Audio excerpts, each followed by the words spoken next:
quero compartilhar com os amados irmãos uma palavra intitulada Você é a Justiça de Deus. Na realidade, isso é uma mensagem que eu faço questão de, em vez em quando, estar repetindo. Nós sabemos que a aprendizagem está na repetição. A repetição é o segredo da aprendizagem. Mas eu quero também enfatizar que outra razão que eu gosto de pregar essa mensagem de vez em quando é porque sempre a igreja está crescendo tanto, que tem tantas pessoas novas que nunca ouviram, e é muito importante para elas ouvirem e saberem essas verdades. E nós que já ouvimos, nós que já sabemos, a Bíblia fala que nós temos que estar relembrados, nós temos que fazer lembrança, porque essas realidades são muito importantes para que nós possamos realmente tomar posse daquilo que Deus quer para nós. Eu gostaria de iniciar dizendo o seguinte: essa mensagem é direcionada para aquelas pessoas que já entregaram a vida a Jesus, né? Mas se você por acaso ainda não entregou a vida a Jesus, eu creio que você vai entregar a vida totalmente a Jesus. Então essa mensagem vai aplicar para você também. Então é importante você ouvir essas verdades, mesmo que você ainda não entregou a vida a Jesus, para você já se tornar um cristão vitorioso. Para quando você entregar a vida a Jesus, você já vai ser um cristão mais que vencedor, que vai superar todas as dificuldades. Eu estou convencido que esse segredo da justiça de Deus é um dos segredos principais para um cristão ser vitorioso, para um cristão romper na vida espiritual e em todas as áreas. Como está a sua vida espiritual? Se ela está bem, essas realidades vão fazê-la ficar muito melhor ainda. E se ela não está bem, eu tenho certeza que hoje será o dia da sua virada espiritual. Eu quero começar com uma pergunta: por que muitos cristãos sofrem de um complexo de inferioridade espiritual? Isso é uma realidade. É triste, mas é verdade. Por que tantos cristãos sofrem de um complexo de inferioridade espiritual? Eu me lembro que eu já era cristão, dedicado ao Senhor, amava o Senhor, mas eu me sentia tão complexado espiritualmente falando. Eu sempre sentia que eu estava aquém daquilo que Deus queria para a minha vida.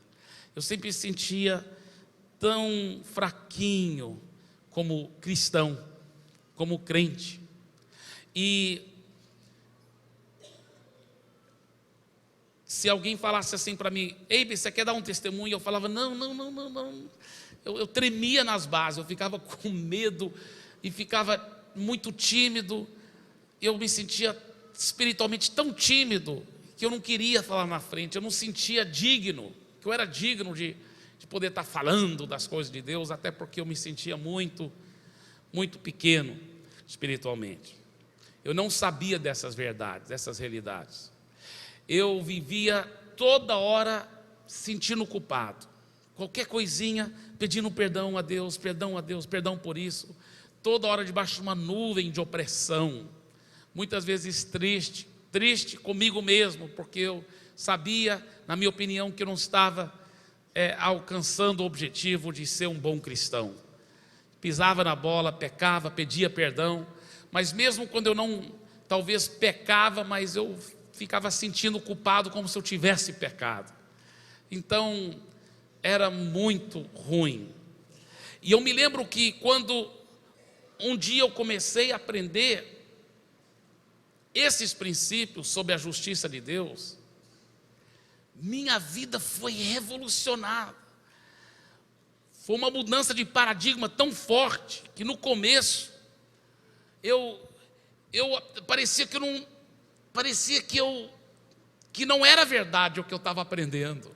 Eu falei, meu Deus, se isso for verdade, então a minha vida cristã, eu não tenho sido instruído do jeito certo.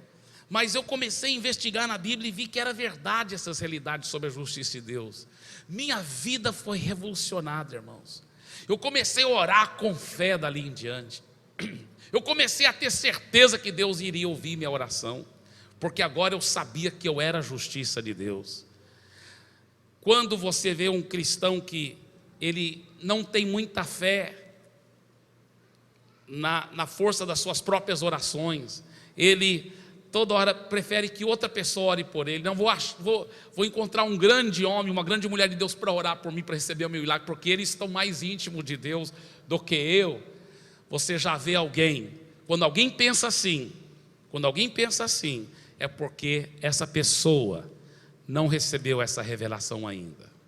Porque uma vez que você recebe a revelação de que você é a justiça de Deus, não é errado você pedir os outros para orar por você, mas você começa a entender que as suas orações vão ter o mesmo efeito do que as orações de qualquer pessoa, até do que as orações do próprio Senhor Jesus.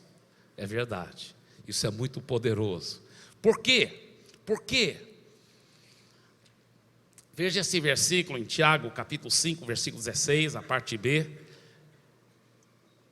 A parte B do versículo fala assim: muito pode, por sua eficácia, a súplica do justo. Aí você poderia dizer, não, mas pastor, aí você não está vendo aí? A Bíblia fala que quando alguém é justo, ele tem oração eficaz, ele tem oração poderosa. É verdade. Quando alguém é justo, a Bíblia fala, o que ele ora, vai acontecer. Vai acontecer quando ele é justo. E aí que a pessoa pensa, bem, mas eu não sou justo, né? Eu entreguei minha vida a Jesus, mas eu sou simplesmente um pecador, salvo pela graça de Deus. Não sou justo, coisa nenhuma. Por isso que quando eu oro, não tem efeito. Mas se o pastor orar, aí vai ter mais efeito, porque ele é mais justo do que eu. Essa lógica está totalmente equivocada, errada, não é bíblico. Porque a Bíblia fala, por um lado, não há nenhum justo, nenhum sequer. Uai, mas por outro lado, a Bíblia fala que quando você entrega a vida a Jesus, não pelos seus méritos, mas pelos méritos de Jesus, você se torna justo. Você se torna justo. Você se torna tão justo quanto o próprio Deus. Por isso que a Bíblia fala, você se torna a própria justiça de Deus. Ou seja, você se torna tão justo quanto o próprio Deus, porque você recebe a justiça dele como a sua. Então você se torna a própria justiça de Deus, tão justo quanto o próprio Deus. Isso é muito forte. Isso é muito forte. Muito forte. Agora, para entender isso melhor, temos que relembrar algumas verdades fundamentais que têm que ser sempre relembradas, de todos nós, inclusive nós pastores. É sobre a grande troca que aconteceu na cruz do Calvário. A grande troca na cruz do Calvário. 2 Coríntios capítulo 5, versículo 21, diz o seguinte: aquele que não conheceu o pecado, ele o fez pecado por nós, para que nele fôssemos feitos justiça de Deus. Muitas pessoas, é fácil, parece, elas lembrarem que quando Jesus morreu na cruz, ele levou os seus pecados. Mas muitas pessoas estão esquecidas de que Jesus não levou somente os seus pecados, meu irmão. Jesus levou a sua natureza pecaminosa também. Você sabia que só por alguém ser perdoado os seus pecados, ele não vai para o céu? Para ir para o céu, a Bíblia fala que tem que nascer de novo, tem que receber uma nova natureza. Porque se ele só for perdoado os pecados, ele vai como um pecador lá para o céu. Aí ele vai continuar pecando lá no céu. E no céu não pode entrar pecado e nem pecador. A pessoa tem que nascer de novo e deixar de ser pecador e se tornar a própria justiça de Deus. Você está entendendo? Você fala assim, mas eu sou um pecador salvo pela graça de Deus. Você era um pecador, mas se você nasceu de novo, você agora, a Bíblia diz, não é um pecador mais. Você fala, mas eu não peco em vez em quando? Olha, em vez em quando eu já lavei meu carro, mas eu não tenho profissão de lava-jato. Está entendendo? Só porque você peca não quer dizer que a sua natureza é uma de pecador mais. Se você nasceu de novo, né? Minha esposa, por exemplo, ela faz pão muito delicioso, mas ela não lá em casa não é uma padaria, não é uma panificadora. Então só porque você peca não quer dizer que você é um pecador. Se a sua natureza já foi transformada, e a Bíblia fala, aquele que não conheceu o pecado, quem é esse? Jesus. Ele, ou seja, Deus o Pai, o fez pecado por nós. Deus o Pai fez Jesus no próprio pecado por nós. Jesus não somente levou seus pecados lá na cruz, ele levou a sua natureza pecaminosa, ao ponto que o próprio Senhor Jesus se fez, aliás, Deus o Pai o fez pecado. Ele o fez pecado por nós. Jesus não somente levou nossos pecados, ele o fez pecado. Por isso que quando Moisés levantou a serpente lá no deserto, vocês estão lembrados dessa história? As pessoas estavam sendo picadas por serpentes abrasadoras, porque elas tinham pecado contra Deus. E aquela serpente simboliza o pecado. E todo mundo que era picado por essa serpente morria. E o povo clamou e pediu perdão a Deus. E Deus falou, tudo bem, eu perdoo. E ele mandou Moisés fazer uma serpente de bronze. E ele levantou a serpente de bronze. Qualquer pessoa que olhasse para a serpente de bronze, ela ficava então curada. E ela não morria das picadas da serpente. Agora, por que Deus não mandou Moisés levantar uma ovelha de bronze? Porque o próprio Jesus disse, assim como Moisés levantou a serpente de bronze, assim se importa que o Filho do Homem seja levantado. Quando Jesus morreu na cruz, ele se tornou o próprio pecado. Por isso que Moisés levantou uma serpente de bronze, simbolizando Jesus morrendo na cruz. Jesus se fez o próprio pecado. Jesus não somente tomou os nossos pecados, ele se fez o próprio pecado. E muitos cristãos, por não terem esta revelação de que Jesus se tornou o próprio pecado, esses mesmos cristãos também não conseguem receber a revelação de que eles são a própria justiça de Deus. Porque você somente poderá tomar posse do fato que você é a própria justiça de Deus quando você entender que Jesus se tornou o próprio pecado. O próprio pecado. Ele está escrito em preto e branco, irmãos, na Bíblia Sagrada, a palavra de Deus não mente. Ele, aquele que não conheceu o pecado, Jesus Cristo, Deus o Pai o fez pecado por nós, para que nele fôssemos feitos justiça de Deus. Alguém uma vez me perguntou, o que quer dizer esse negócio que eu sou a justiça de Deus? Eu fui feito a justiça de Deus. Sabe o que isso quer dizer? Você foi feito na perfeição de Deus. Assim, da mesma forma que Deus é justo, você também é justo. Não pelos seus méritos, não porque você galgou, não porque você de si mesmo conquistou isso, mas porque foi um presente que foi dado para você. Veja só Romanos capítulo 5, versículo 17. Se pela ofensa de um, e por meio de um só reinou a morte, qual foi? Adão. Muito mais os que recebem a abundância da graça e o dom da justiça. Diga, por favor, em voz alta, dom da justiça. Dom da justiça quer dizer presente da justiça. Você está vendo? Deus te deu a justiça dele, a perfeição dele, não pelos seus méritos, foi como um presente. Dom quer dizer presente. Deus te deu o presente da justiça. Quando você entregou a vida a Jesus, olha, muitos cristãos não sabem disso, meu irmão. Muitos cristãos já converteram, viveram uma vida derrotada de cristianismo e depois morreram.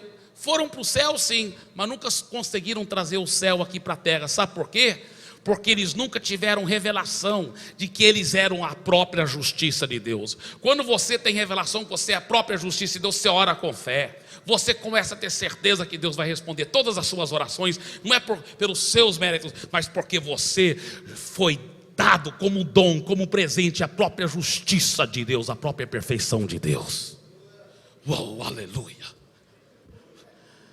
Olha só que ele fala, quando você recebe essa abundância da graça na hora da conversão, quando você recebe esse dom da justiça na hora da conversão, o que ele fala que vai acontecer com você?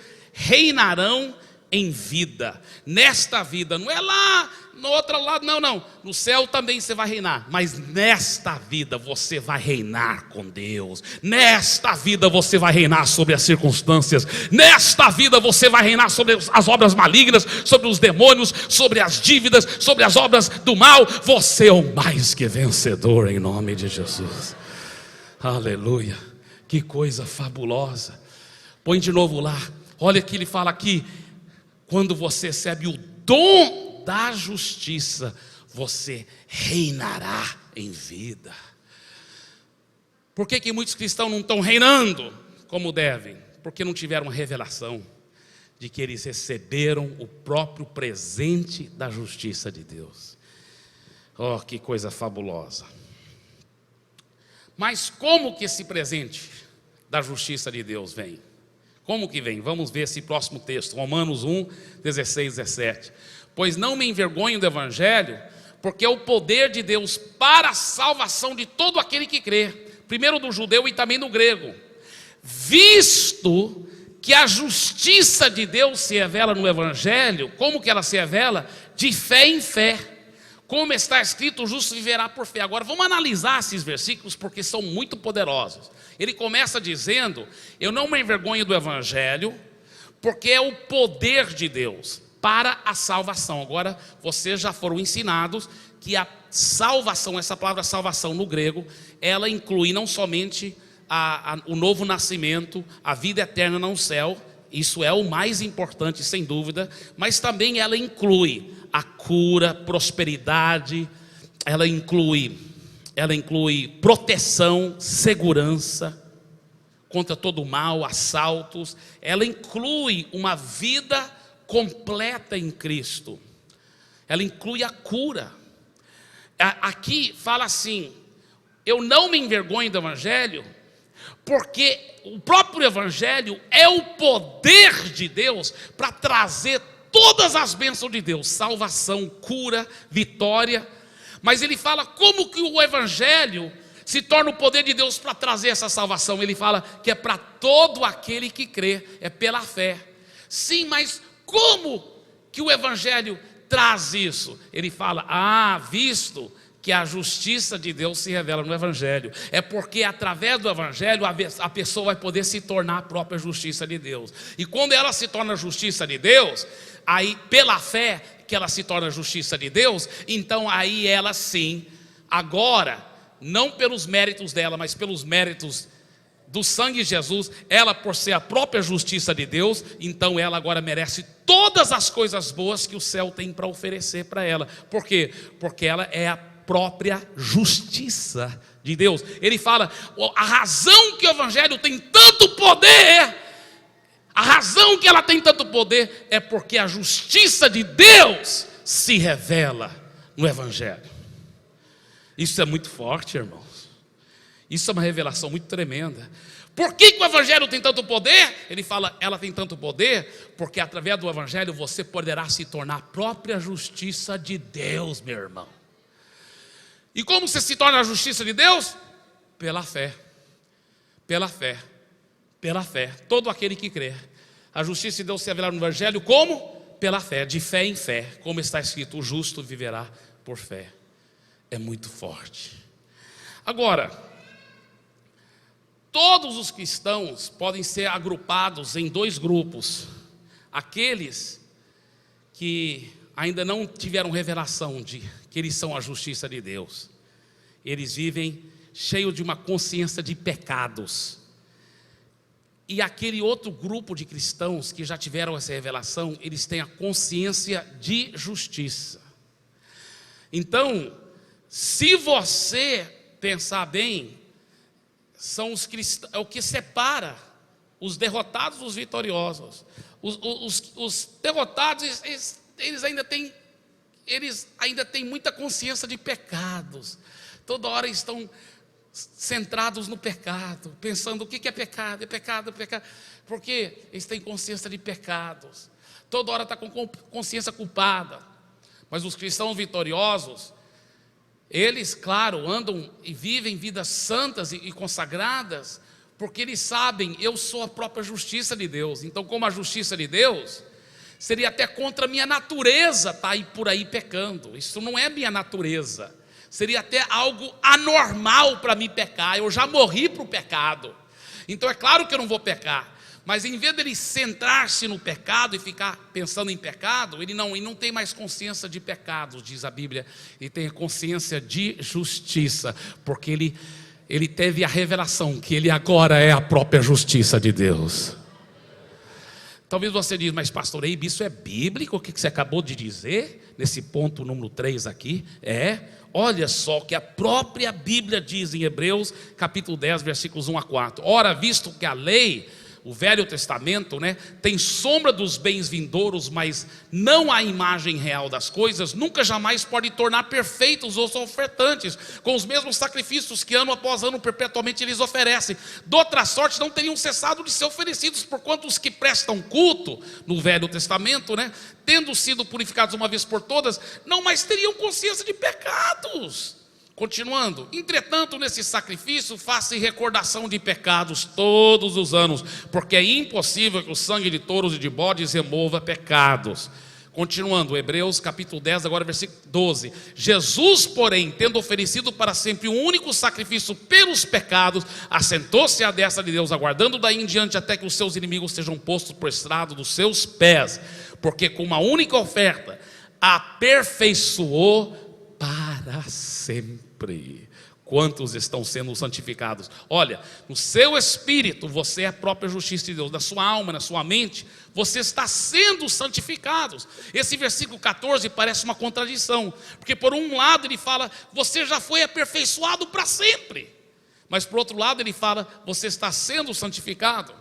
Diga assim, se você já nasceu de novo, diga, no meu espírito eu já sou a justiça de Deus, sou perfeito para sempre. Mas na minha alma, na minha mente, eu estou sendo santificado. O seu verdadeiro eu, que é o seu espírito, o seu homem interior, já nasceu de novo, e Deus não cria nova criatura imperfeita. Você já é a própria justiça, a própria perfeição de Deus.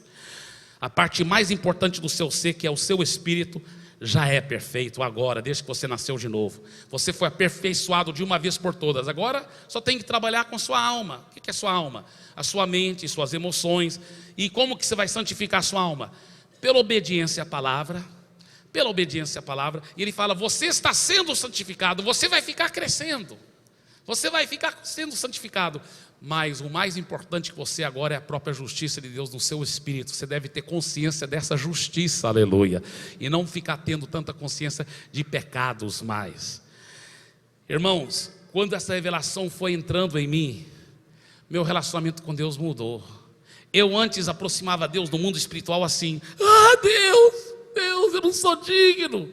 Agora eu corro para Ele no mundo espiritual, sento no colo dEle, passo minha mão no rosto dEle, coloco minha cabeça no peito dEle, porque eu sei que eu sou a própria perfeição de Deus, não pelos meus méritos, mas pelo sangue de Jesus. Eu falo, obrigado papai, e eu posso receber qualquer bênção agora, qualquer coisa, porque eu sou íntimo com Ele, não pelos meus méritos, pelo sangue de Jesus.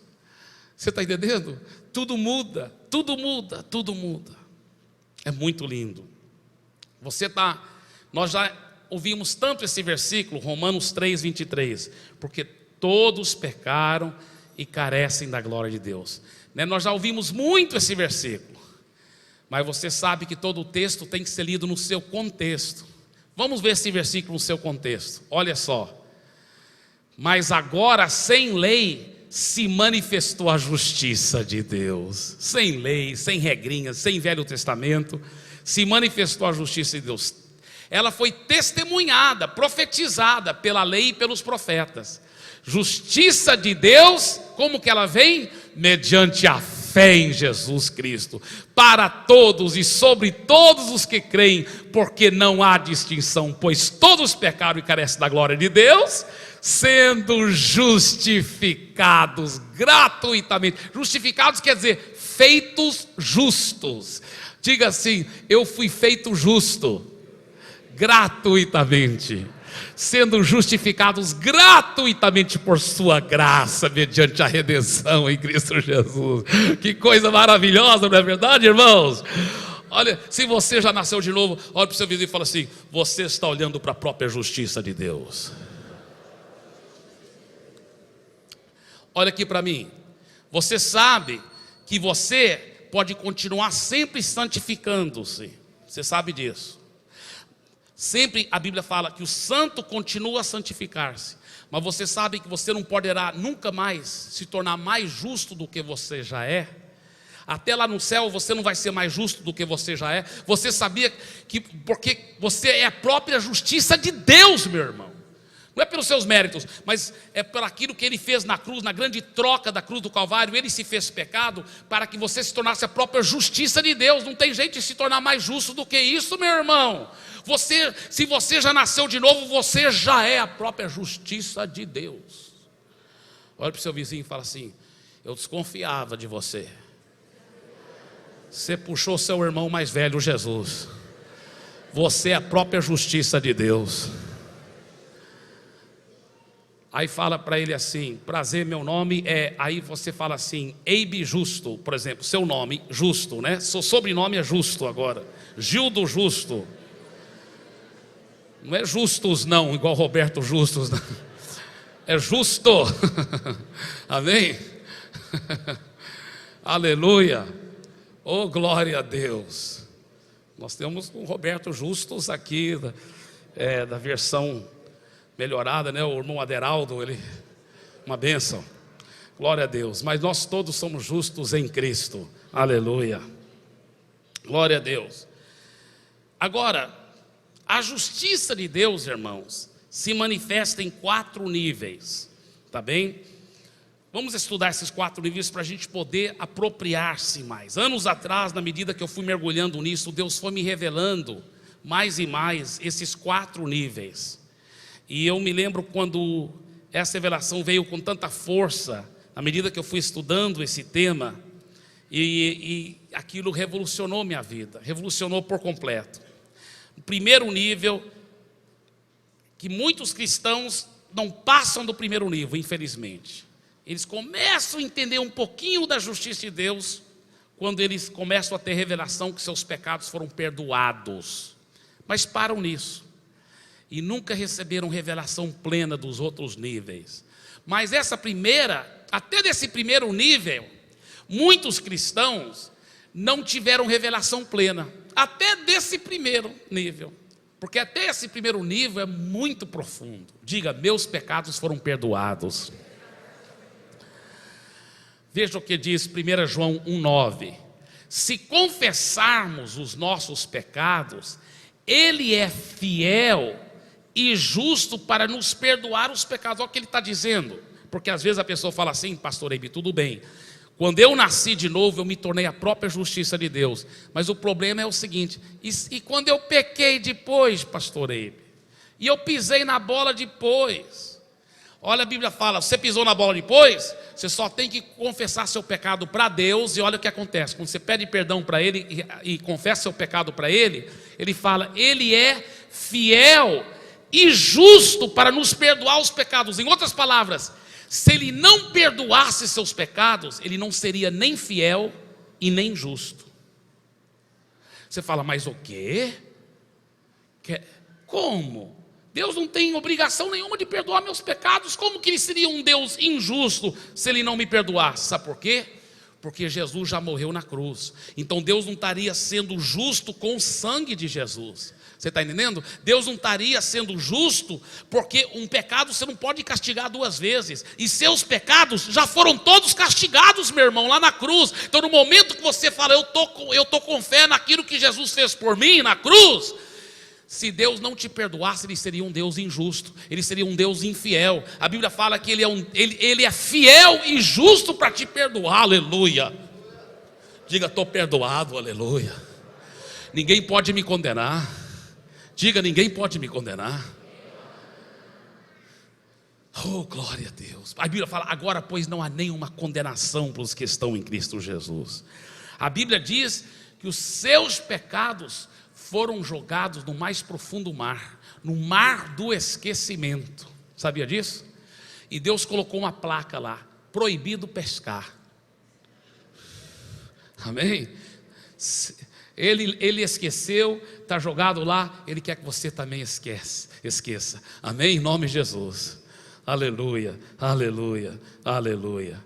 Eu fico tão feliz com isso. Aleluia. Tem uma música em inglês que os Imperials cantavam, né? Forgiven, now I've got a reason for living. Perdoado, agora eu tenho razão para viver, para curtir a vida, porque eles tiveram revelação que estavam realmente, totalmente perdoados para a glória do Senhor Jesus. Você já pensou numa coisa? Se Deus exige que nós perdoemos alguém 70 vezes 7 pelo mesmo pecado no mesmo dia, ou seja, 490 vezes, é uma força de expressão de dizer que sempre você é exigido perdoar todo mundo. Se Deus exige isso de nós, será que Ele também não cumpriria? Porque às vezes a pessoa fala, pastor, mas depois de converter, já pisei na bola tanto, tenho vergonha de Deus, por isso que eu não fico seguindo Deus, porque, para com isso, meu irmão, Deus vai ficar te perdoando para sempre, Ele te ama, Ele nunca, Deus falaria, não te perdoo dessa vez, porque já não aguento mais. Deus não é assim, Ele fica te perdoando sempre, sempre, sempre, porque Ele te ama, Ele te ama, Ele te ama, Ele te ama, aleluia. Segundo nível, seus pecados foram esquecidos. Seus pecados foram esquecidos. Olhem Hebreus capítulo 8, versículo 12. Que versículo tremendo. Olha o que ele diz: pois para com as suas iniquidades usarei de misericórdia, e dos seus pecados jamais me lembrarei. Meus irmãos, Deus não é todo poderoso, Ele não pode fazer o que Ele quiser? Pode. Então quando Ele quer esquecer uma coisa, Ele dá conta. Ele dá conta. Dá uma santa amnésia nele, porque Ele pode decidir esquecer uma coisa. Você sabia de uma coisa? Se você já pediu perdão a Deus, mesmo que você pecou depois de converter, mas Deus não lembra mais de nenhum pecado seu, mesmo os pecados que você fez antes de converter, depois de converter, se você pediu perdão, a Bíblia fala que Deus nem lembra, está aqui escrito em preto e branco, dos seus pecados jamais me lembrarei. Jamais me lembrarei. Eu me lembro quando o pastor William estava aqui pregando, algum tempo atrás, lá de Belo Horizonte, um discípulo precioso da Igreja Batista da Paz. Ele mudou o nome para ficar da Paz, lá de Belo Horizonte. E ele pregando aqui, contou uma história, mais ou menos assim, uma história verdadeira. E ela vai mais ou menos assim. Fala que um irmão dele estava envolvido em drogas e vivia uma vida violenta, uma vida muito pecaminosa, mas muito errada mesmo. E o irmão dele então converteu-se, né? Ele foi o primeiro para se converter da família dele, foi ganhando a família para Jesus, parece. Ou ele e a mãe, parece que foram os primeiros. Aí o irmão dele se converteu, Deus o libertou das drogas, daquela vida violenta, daquela vida tão errada. E ele começou a ter um romance, né, com uma jovem da igreja, com planos de casar, mas infelizmente pisaram na bola, né? Eles tiveram relações antes de casar. E ele então o irmão dele estava sentindo horrível de culpado. Pediu perdão a Deus, mas estava sentindo horrível, horrível, sentindo que talvez nem valia a pena mais seguir Jesus. Ele já estava começando a acreditar as mentiras do diabo para desviar de vez. É isso que o diabo quer, é te condenar, te condenar, te condenar. Mais do que levar você a voltar para o pecado, o diabo quer que você fique lá no pecado, na lama, te condenar. E ele estava sentindo tão horrível, tão horrível. E aí ele foi para uma reunião de oração, acho, na casa lá do irmão dele, esse nosso irmão William. Só que ele e a namorada não contaram para ninguém, mas estavam sentindo horríveis. E ele falou: Deus, se tiver jeito ainda para mim, fale comigo agora nessa reunião de oração. Eu não contei para ninguém o que eu fiz, mas eu não importo, eu só quero saber se tem jeito para mim. Pode até o Senhor falar aqui publicamente, se quiser, do meu pecado, mas revela para alguém. Olha que ele não contou para ninguém. Aí uma pessoa chegou para ele, um homem de Deus, falou assim: Deus está falando para mim te contar uma história, porque Deus sabe da sua vida e Deus sabe o que aconteceu ontem. Mais ou menos assim. E ele começou a tremer nas barras. Por um lado ele estava feliz, esse negócio de Deus existe mesmo. Mas por outro lado, Deus agora vai contar para todo mundo. Deus vai falar para mim que eu estou frito, que não tem mais jeito para mim. O que Deus vai fazer agora? Ele falou: olha, vou te contar uma história. Aí contou uma outra história verdadeira. E nessa outra história verdadeira vai assim. É de um pastor, é uma história verdadeira também, irmãos. Na igreja, aonde vinha uma irmãzinha, daquelas irmãs bem simples, né? Da igreja, simples que eu digo intelectualmente, talvez ela, né, semi-analfabeta, mas ela chegava para ele e falava assim: pastor, Jesus aparece para mim, pastor, em vez em quando. Ele entra no meu quarto, ele senta na cama, ele bate papo comigo. O pastor olhava para ela meio desconfiada, falava: amém, irmã, glória a Deus, aleluia.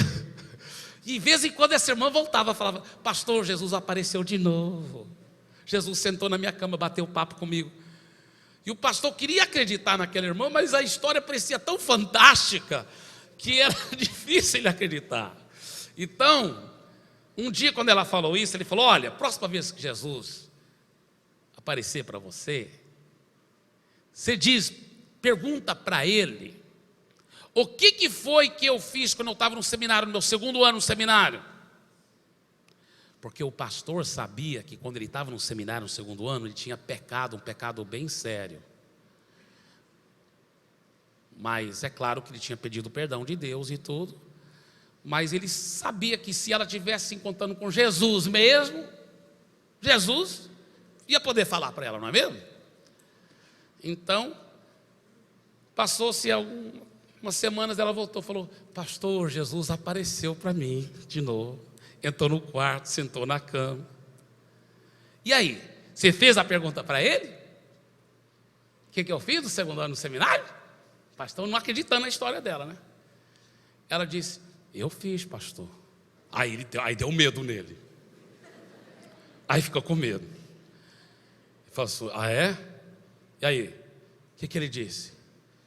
Ele disse que não lembra, pastor.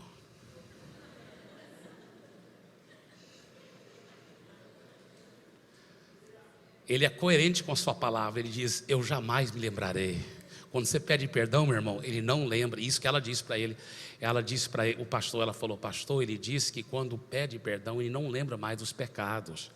Porque o pastor estava se referindo a algum tipo de pecado, mas ele não lembra, pastor. Ele não lembra. Pode ficar tranquilo.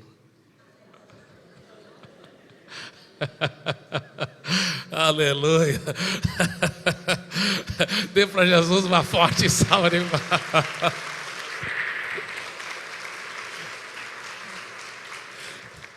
Aí, esse profeta de Deus olhou para o irmão do pastor William e falou assim: assim também, Deus quer que você saiba que ele nem lembra do que aconteceu ontem. Você já foi purificado, seus pecados são esquecidos, meu filho, porque você pediu perdão a Deus. Ele te ama e te recebe. Amém? Dê para Ele mais uma forte salva de palmas. Aleluia. O terceiro nível é que seus pecados foram purificados. Diga, foram purificados. Olha Isaías 43, 25. Eu mesmo sou o que apago. Diga, apago as tuas transgressões por amor de mim, e dos teus pecados não me lembro. Não me lembro. Deixa eu mostrar uma outra coisa para vocês, porque isso aqui é muito profundo. 1 João 1,9 de novo. Eu de propósito só falei da primeira parte desse versículo. Se confessarmos nossos pecados, Ele é fiel e justo para nos perdoar os pecados. Mas Ele não para aí. Tem uma palavra "e". Diga "e".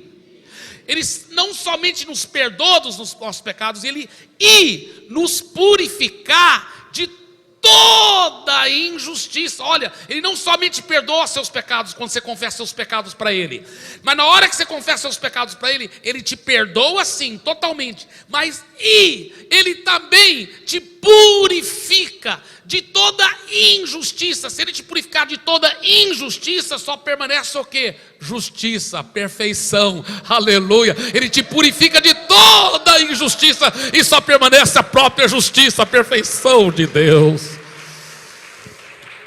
Oh, glória a Deus. E é para sempre, Ele diz.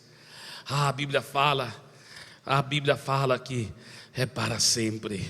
A Bíblia fala em 1 João 1,7 em 1 João 1,7 fala assim: se porém andarmos na luz como Ele está na luz, mantemos comunhão uns com os outros, e o sangue de Jesus, seu Filho, nos purifica de todo o pecado. Essa palavra, esse verbo aí no grego, nos purifica, é um verbo contínuo.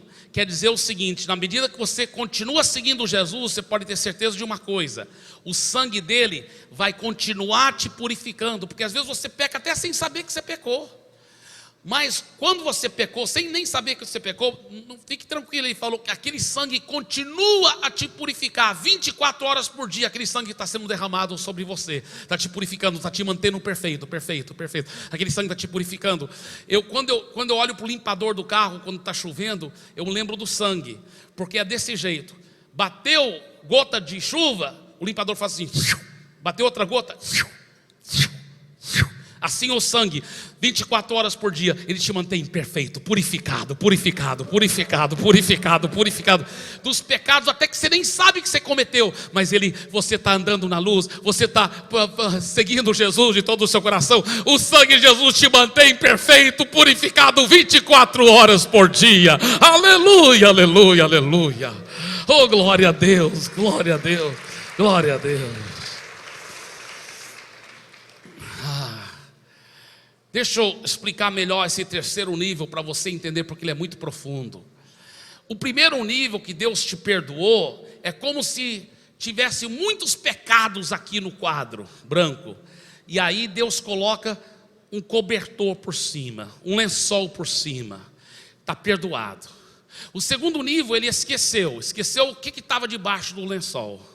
Mas o terceiro nível, Ele tira o lençol e apaga, e fica tudo branco de novo, para a glória do Senhor Jesus. Você está entendendo? O terceiro nível é mais profundo. Ele apaga, ele nem lembra, mas também apagou, garantiu ser purificado de uma vez por todas. Agora, tem uma história muito linda do Kenneth Hagin, que ele teve uma visão de Deus. Eu achei muito bonito essa história. E ele falou que ele olhando para os olhos de Jesus, ele falou que parecia poços profundos de amor. E quando ele olhou a beleza de Jesus na frente dele, ele se sentiu tão indigno, que ele caiu aos pés de Jesus e falou assim: eu não sou digno de olhar no teu rosto, eu não sou digno. E aquela voz que ele imaginava ser tão suave, tão meiga, de repente foi uma voz forte, porque ele não estava olhando, e aquela voz falou assim: levanta-te. Ele olhou, e agora saía fogo dos olhos. Ele levantou tremendo, E Jesus olhou para ele e falou: meu querido filho, nunca digas que tu és indigno, quando eu derramei meu próprio sangue para te tornar digno para estar na minha presença. Sabe, Deus não quer você se tornando uma pessoa, eu não sou digno. Deus não gosta disso. Imagina como eu sentiria se eu chegasse em casa com chocolate no meu bolso e meu filho: papai, será que por acaso eu poderia ter eu sei que eu não sou digno desse chocolate, mas pelo menos um cheiro do chocolate. Eu sei que o senhor deve ter trazido para o vizinho. Ai, papai. Ou se meu filho pedisse o filho do vizinho para me pedir o chocolate para dar para o meu filho. Não, você não tem que ficar indo por outros. Não, você pode ir direto para ele, porque você é a própria justiça de Deus. Se meu filho vê um chocolate no meu bolso, ele já sabe para quem que é. Ele vem correndo e pula em cima de mim. Oh, aleluia, glória a Deus. Deus está com o bolso cheio de chocolates espirituais aí, meu irmão. E são todos seus. São todos seus. São todos seus. Aleluia. Aleluia. Diga: eu sou digno. Não pelos meus méritos, mas pela grande troca na cruz. Eu sou agora a própria justiça de Deus. Por isso que eu sou digno. Eu sou digno de receber todas as bênçãos. Oh, aleluia. Me dá vontade de voar um pouco aqui, aleluia. Glória a Deus. Aleluia. Aleluia. E o quarto nível é mais profundo ainda.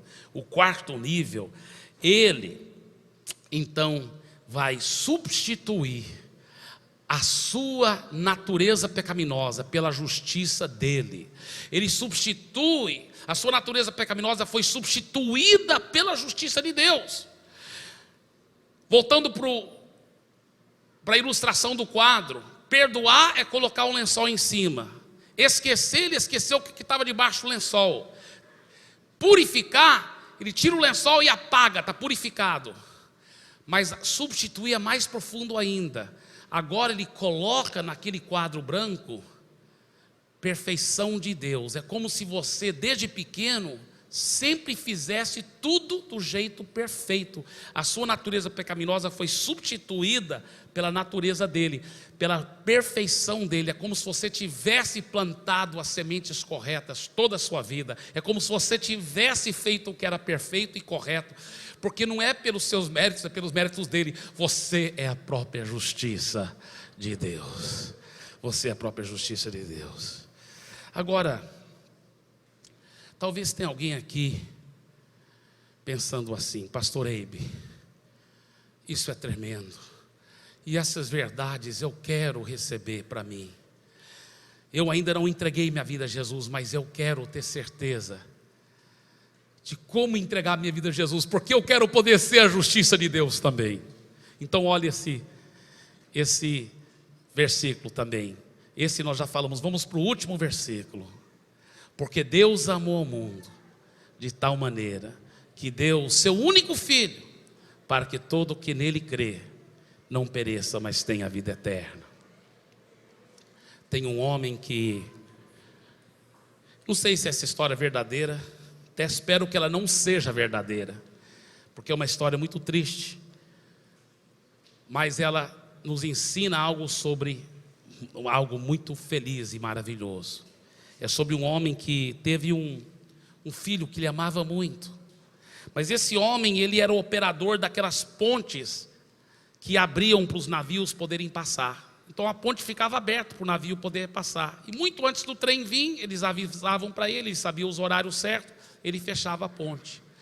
E o filho dele, que ele amava tanto, ia lá brincar porque gostava de ver os trens.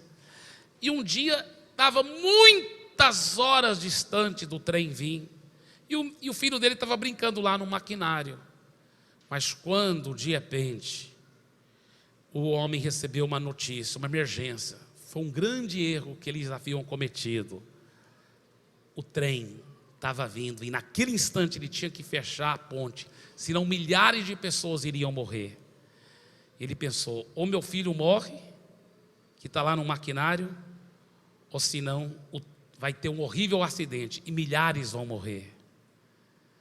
E ele escolheu, para salvar a vida de milhares de vidas, ele escolheu a fechar a ponte. E o seu filho morreu. E ele chorando desesperadamente, o pessoal passando no trem, fumando, bebendo, jogando, contando piada, rindo, e lá fora chorando, porque as pessoas que estavam passando nem imaginavam.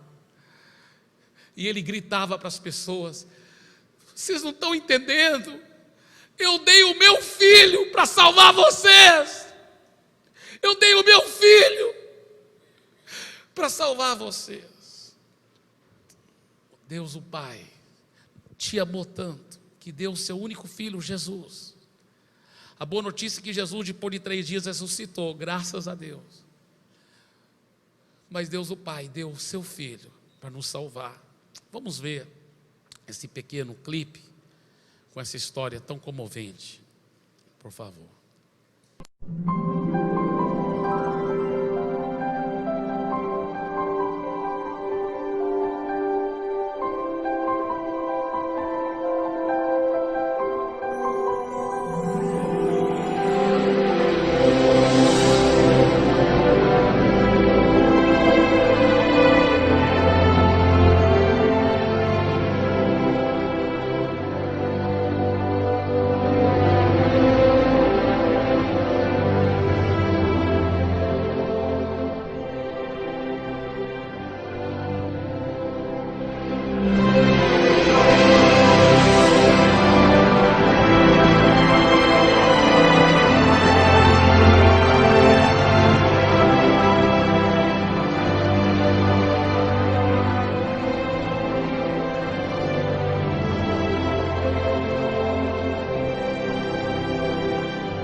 Nesse pequeno clipe, a jovem viciada em drogas, ela percebendo que o pai deu seu único filho para salvar a vida dela, ela abandonou as drogas e ela teve uma vida muito feliz. E depois, quando aquele pai viu aquela jovem transformada em feliz, ele sabia que valeu a pena. Deus, o Pai, tinha um único filho. Para nos salvar, Ele deu aquele único filho, Jesus, para morrer na cruz pelos nossos pecados. Mas a Bíblia fala que Ele fez isso por causa da alegria que Ele via pela frente, porque agora Ele poderia ter muitos filhos, se nós entregarmos a nossa vida a Ele.